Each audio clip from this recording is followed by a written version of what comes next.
Here's some words from the Reverend Dr. Martin Luther King, spoken at the American Baptist Assembly on the 23rd of July, 1956. The nonviolent resistor seeks to change the opponent, to redeem him. He does not seek to defeat him or humiliate him. And this is very important, that the end is never merely to protest, but the end is reconciliation. And so the aim must always be to defeat injustice and not to defeat the persons who are involved in it. And this method of nonviolence seeks to win the friendship and understanding of the opponent. So what does that mean to you? Martin Luther King Jr. certainly knew how to put words together. Word. First of all, let's always recognize that. I think we sometimes take for granted the fact that that he just spoke that way, when really I can imagine that he put a lot of effort into crafting those words. You know, so I want to give, as a comedian, I want to give credit to the craft. But I think, you know, when I hear MLK talking about that, he's talking about how we have to maintain the big idea. You know, the big idea is justice. I think a lot of times in the 21st century, we get caught up in winning the argument. This idea of winning the argument with this person, as if that's what we want. Right. But even if you win that argument, that's not always justice. And I think we put it's easy online to get seduced into trying to win the argument. And if you can't win the argument, to humiliate the person into backing off of the argument.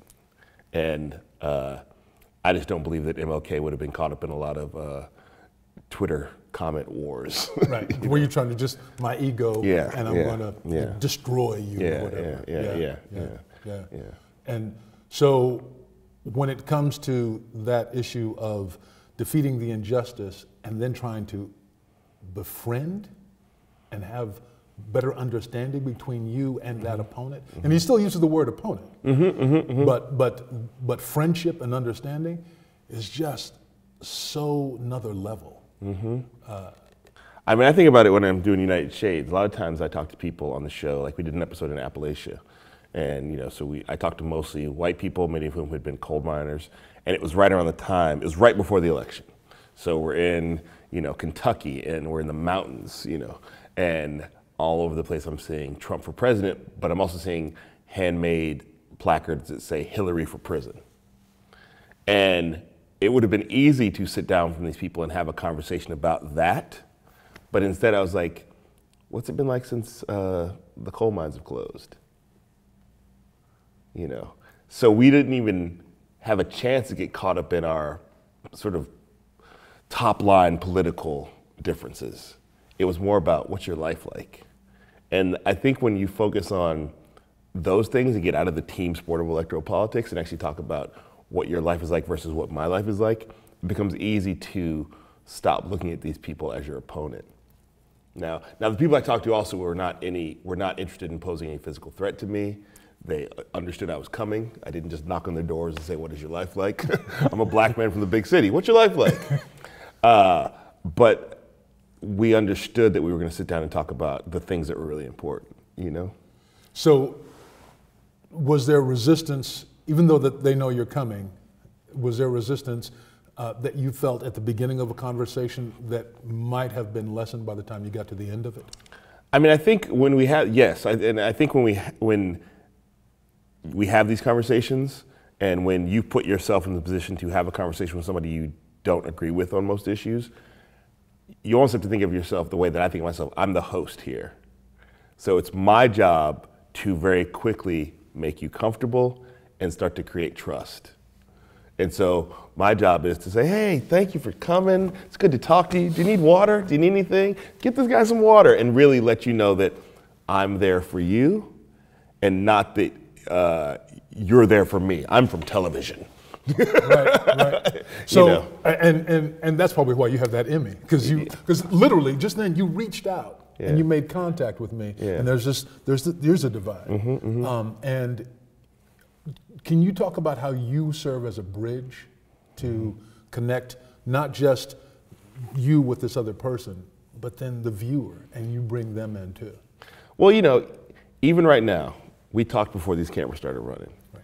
And we talked about some of this, we talked about other things, but the difference is now that we sit down here, this conversation is not even so much about us, it's about those people out there. Bingo. And so the thing I'm always aware of is once the cameras start rolling is that I become a conduit for those people out there.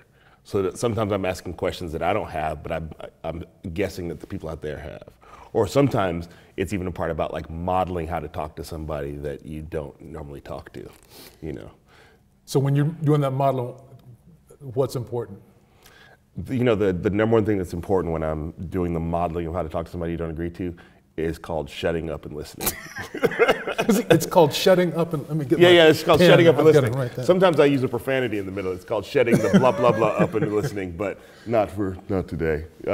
But, you know, so it's just the important thing is like once I sort of feel like I've made you comfortable, then it's about like just sort of letting that person tell their story or tell their side and not getting caught up in what parts I agree with or don't agree with, or, you know, sometimes it's just trying to further lubricate and encourage the conversation. So if you say something I do agree with and I want you to talk more about that, I will let you know that I agree with it. Like, yes, right. And some things, if I don't agree with, it's not about saying I don't agree with that. It's about, really?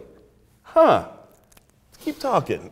Like, tell me more about that thing. My job is just to get you to keep talking. And so I feel like on a college campus, there's all these people all over the campus who are here to get this degree. Many of those people don't agree with each other. When you come across those people, whether it's through we are going to have an event where we bring people from different sides together, or if you're just in line together somewhere and somehow a conversation starts, put yourself in the position of hosting that conversation, not having that conversation or not having that argument. Like, so you think this, tell me more about that. A lot of times people who think differently than you and know they think differently than you are trying to provoke a reaction from you. That happens online all the time. Also happens in situations where people set up, we're gonna meet and discuss or debate. But for me, it's like, don't be provoked. That's the MLK thing. I mean, that's probably the one part of the nonviolent thing I took is like not being provoked when people are trying to provoke you, because there's a lot of power in not being provoked. As a kid, when I listened to MLK talk about nonviolence or saw all this black and white footage from the civil rights era of, you know, police dogs and fire hoses and people just standing there and taking it or sitting at lunch counters and getting hit, it's hard to watch, and it's also very clear to me that I couldn't do that. Not because I'm too strong, I'm not strong enough, I just couldn't do that, I don't think. And then I find myself in these positions all the time with like talking to the Ku Klux Klan or talking to somebody from the alt-right. And it becomes very easy to go, no, keep talking. Like because I'm very aware, as I'm sure those people during the civil rights era, not comparing myself at all, were aware, it's not about this moment, it's about people watching this moment. Bingo. So, thanks for creating a moment that other people can watch. And thanks for coming to Santa Clara to allow us to connect with you so that we can try to get to that higher place. Yeah, I also want to say one thing. Nice MLK, man. That was good.